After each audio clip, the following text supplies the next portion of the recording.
السلام عليكم ورحمة الله وبركاته. ازيكم يا بنات، عاملين ايه؟ فكرة النهاردة انا شفتها برضو على النت، وحبيت ان انا انفذها، وقلت قبل ما انفذها يعني حبيت ان انا انفذها معاكم. إيه، كلنا عندنا المشكلة دي لما بنيجي ننظف او بنطلع الكيسة بتاعت المكنسة.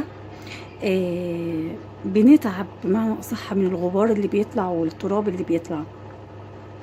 انا هقول لكم طريقه حلوه قوي، بحيث لما تيجوا تفضوا الكيس بتاعه المكنسه ما يحصلش اللي هو الغبار ده.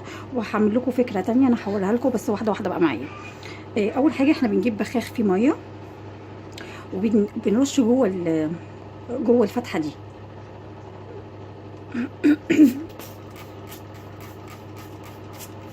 بحيث ان احنا نهدي الغبار اللي بيطلع او التراب اللي بيطلع منه.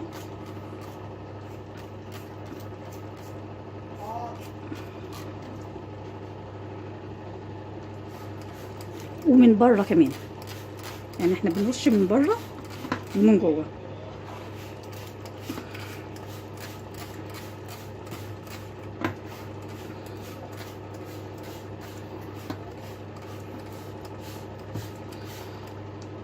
كده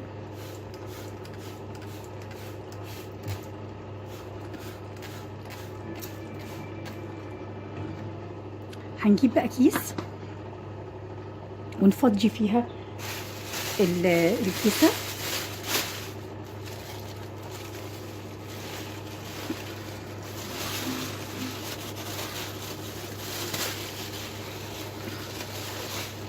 من هنا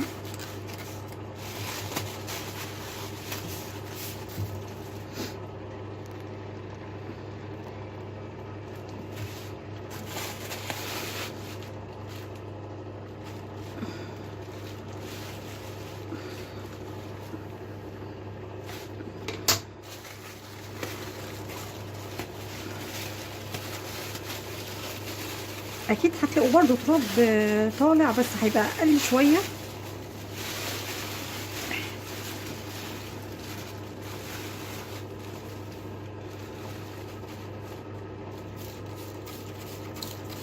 انا برش برضو جوه هنا جوه كيسه، بحيث ان ما يطلعش برضو.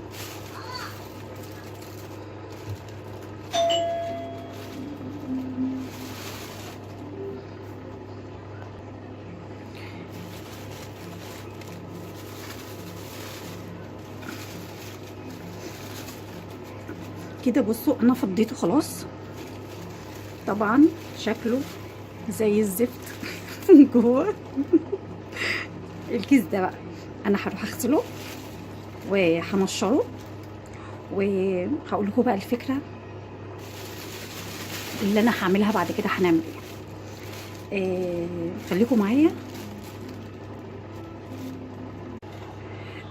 بصوا يا بنات، انا كده خلاص غسلت الكيس ده بتاع المكنسه. بصوا من جوه بقى زي الفل. ودي هتكون اخر مره هنغسل فيها الكيس بتاع المكنسه. اروح بقى انشره وارجع لكم بكره باذن الله، واقول لكم بقى الفكره اللي احنا هنعملها، هنعمل ايه اللي هيخلينا ما نغسلش الكيس ده تاني. بصوا يا بنات، انا رجعت لكم بعد ما نشفت تماما اهي. بصوا بقى الخطوه اللي جايه هنعمل ايه. هنجيب كيس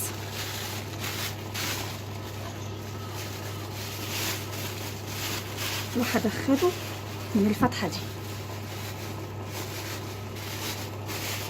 اهي. شايفين ازاي؟ نفتح دي كده شويه.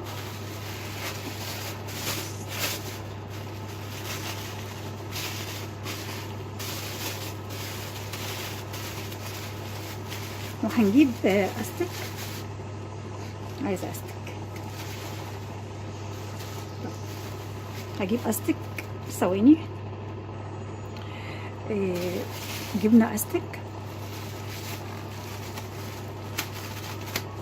هعملها كده عشان ما تفكش بس.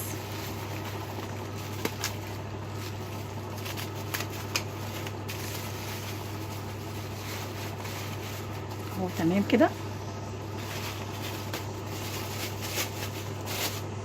هاجي بقى هنا هقفلها بقى عادي.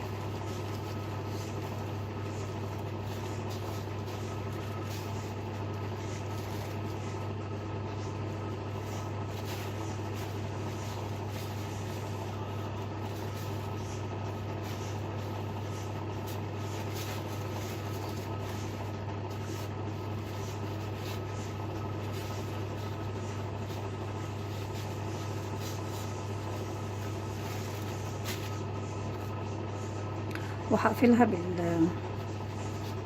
بالبتاعة دي بتاعتها.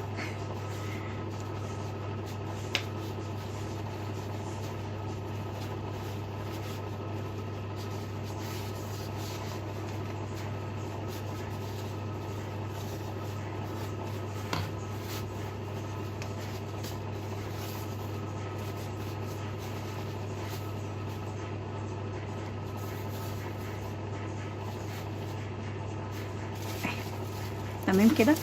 هروح بقى اركبها على المكنسه بتاعتنا، هنشوف هنركبها ازاي. جبت المكنسه اهي وهنحاول بقى نركبها معاكم.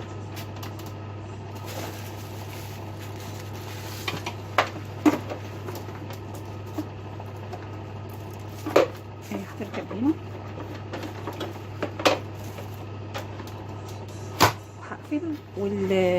والخرطوم طبعا هيركب هنا ونشتغل بيها عادي. وبعد ما تتملى الكيس هنطلع الكيس عادي خالص.